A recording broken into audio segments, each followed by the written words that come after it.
Rohan Patel, comic book movie. Hi, nice Hi, to meet Tori. you. How are you? Good, how are you? Nice to meet Well, thank you. Well, first off, I love this show. I'm a big fan of the MonsterVerse movies, so it's really cool to see it kind of expand in this way. So I wanted to get started by asking you, sort of, since we have seen King of the Monsters, we've seen Godzilla versus Kong. What sort of drove you to setting the story in this specific time period, post Godzilla, rather than post what comes next? I think what was really exciting is Safe House, my company, with my husband Joby Harold, who's also a writer and producer. We came on when Matt Fraction had sort of targeted Monarch as an entry point into tackling a TV show, which we thought was so brilliant because you get to see Monarch in the films. First see it as sort of a shadowy organization, and then it becomes really prominent in the later movies. But we didn't really get to spend time in learning how that happened and who are the people behind it and what does that look like.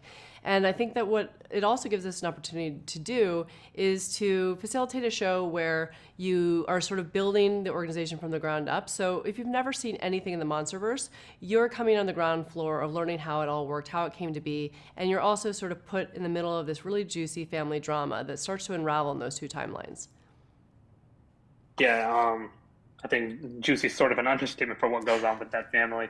But so then you also have, like, I think we have each movie has had a different sort of lead, but this one has, you get Kurt Russell, who feels like sort of the right kind of crazy that you need to headline a show like this. So what went behind casting that character with Kurt, and obviously you get Wyatt as his younger version. So what went, just like, realizing that that was your lightning in a bottle almost. Yeah, well, Kurt Russell, our co-creator Chris Black always had seen Kurt Russell as Lee Shaw, and boy was he right. He really sort of takes that character and he runs with it. And when we talked about, the younger Lee Shaw storyline, our amazing casting director Rana Kress suggests that we go to Wyatt, which of course is so obvious and so brilliant and was so perfect because oftentimes you're looking at and wrestling with the idea, do I de-age the actor to do a storyline that's 30, 40 years in the past? Am I recasting? But with Wyatt, you have someone who really embodies so much of who Kurt is, but he's also his own person. And when you look at yourself, a couple decades before, you are a slightly different person. And so the two of them had so much fun behind the scenes calibrating that character and making sure that Kurt had enough of Wyatt and Wyatt had enough of Kurt. And I think that they really give a seamless character to our story.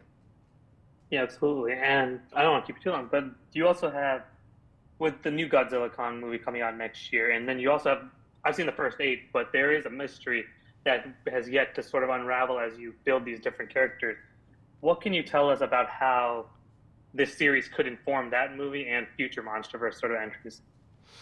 I think you have to watch it to see. But I think that one of the things that's been really fun is because we have the home of Legendary who is doing all of these things, we have, an amazing mythology manager who we're able to sort of coordinate and make sure that no one's stepping on each other's toes, that we're all in concert, that we're all bolstering the other, and that it's all in concert and well thought out. Awesome. Yeah, no, the Titans are so cool, so cool. But thank you so much for your time, Tori. I Thank really you. appreciate it. Thank you. Nice to meet you.